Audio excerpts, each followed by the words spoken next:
Money Vikings, welcome back. Money Viking G here.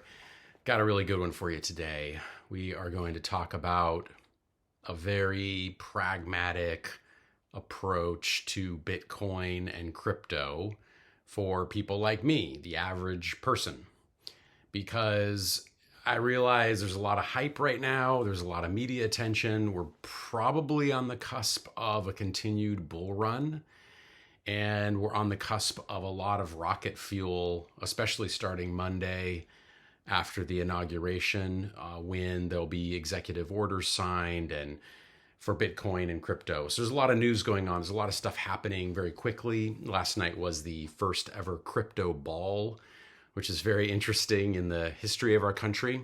And, we had our future Secretary of the Treasury there. So think about that signal, right? That tells you it is a new legitimate asset class. And so every wealth builder and investor should probably know something about it. So that's what I'm going to provide today is a very practical, straightforward approach. The reason I'm saying this, the reason I'm talking about this, and before I get into that, please like the video, subscribe, press the notifications button. All that stuff helps to grow the channel and helps with the algorithms. We can kind of get, the channel growing. So I'd really appreciate if you do that. Okay. The reason I'm doing this, one of the issues, and it's been this way for a while, one of the issues with Bitcoin in the crypto space is it can get really techno wonky nerdy. All right. And I'm sure many of you out there might like that phraseology, but that's not a slight against those people, because those people are into it and they're building the decentralized finance systems, they're building the smart contract systems, they're developing the code. They're doing all this stuff that's building this infrastructure around crypto and around Bitcoin. The people that developed Coinbase and Kraken and all these different platforms. But you have to realize something. For the average person who's going to be probably left behind as this train leaves the station, it's very confusing, okay? And on top of that, there's some very old sort of arguments and tropes about Bitcoin that don't help. There's nothing underlying it. And they haven't thought deeply about money. They haven't thought deeply about things like gold.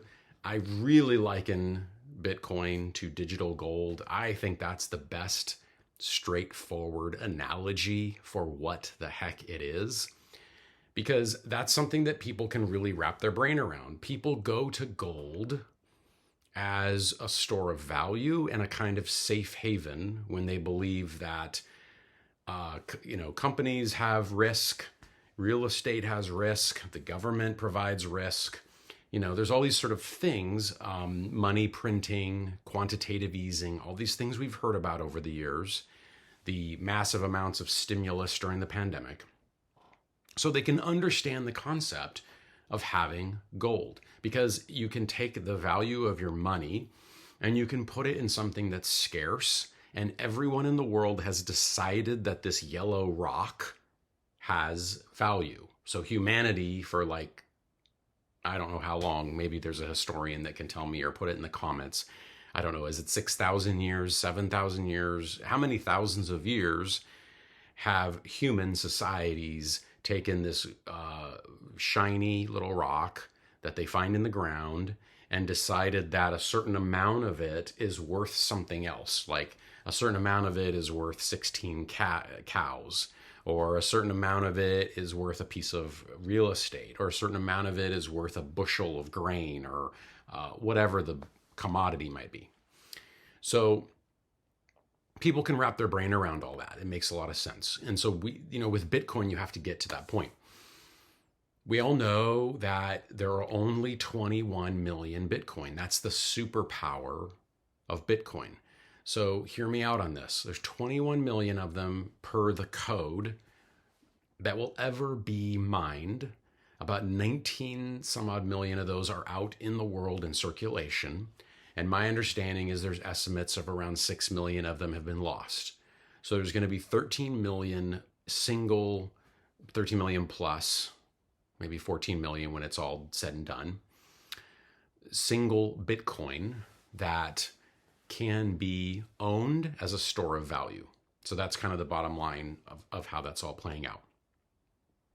So let's talk about this, and then I'm going to talk about really some practical approaches. So what is it about Bitcoin? So it's no central authority controls it, right? What are the advantages? You can see them here. No central authority controls it. No government. Most currencies in the world are run by either corrupt or inept or inefficient or derelict governments. So that's why there's always been jokes about certain currencies and how you can have a situation where like a million of a currency, a certain whatever, equals $1. What a dollar seems to be the reserve currency of the world. It's the strategic strongest currency apparently because of the strength of the US economy, the strength of the US military, the strength of the US system, etc. But anyway, Bitcoin has an advantage. There's no central authority that controls it. It's controlled by the blockchain and the algorithm that decides everything per the code. Okay. Number two, it's borderless. It's a borderless world store of value for all of humanity. So it doesn't matter if you're from Zimbabwe or Panama or Europe or Africa or America or Canada or French or British or Irish or you're from Afghanistan or you're from wherever you are. If you have a smartphone, which I don't know the numbers, maybe somebody can tell me, almost all of humanity has a smartphone, you can actually buy some Bitcoin. And there's even Bitcoin ATMs, and then people can hold it on cold storage, hard wallets, which is our external hard drives, basically. But I don't want to get into all that because, again, that gets into the more like complicated part of it, and there's a simple approach. Okay, so we talked about limited supply, 21 million. It's a secure and transparent through the blockchain. The blockchain's a technology that's basically a ledger of every transaction, show every block of buys and sells. And then it has very low cross-border transaction costs, okay? So it's kind of an evolution beyond the nation state idea of a currency, all right? But again, I like to go back to digital gold and store of value. Now, what's my simple approach? Okay, digital gold, talked about that. For me, baby steps, right? And so if you're new to it, for me, my first introduction was Coinbase, right? So, and I'll probably get a lot of flack for maybe that's not the way to do it, but that's kind of just what works for a lot of people. There's also Kraken, crypto.com. There's tons of different platforms that a person can use to buy Bitcoin and the other 300, 400, 500 altcoins that they call them. So I'm not going to get into all the altcoins. The altcoin world is about decentralized finance where you're not going through a bank. It's about smart contracts. It's about all these. All those are trying to like solve some sort of human transactional situation. And then some of them are called meme coins that you'll hear about, Dogecoin, etc. Those are sort of joke tokens that they're kind of like cultural symbols, I guess is what I would call them. But Bitcoin, in my opinion, is king. That is the best one, in my opinion. Humble opinion, okay? Not investing advice, just telling you what I do. But you can also buy in Robinhood, etc. So if I was just starting out, I'm going to buy whatever I can afford, a small amount in one of those platforms to get some exposure to it, to my portfolio. Okay, I started with 1 to 2% of total assets.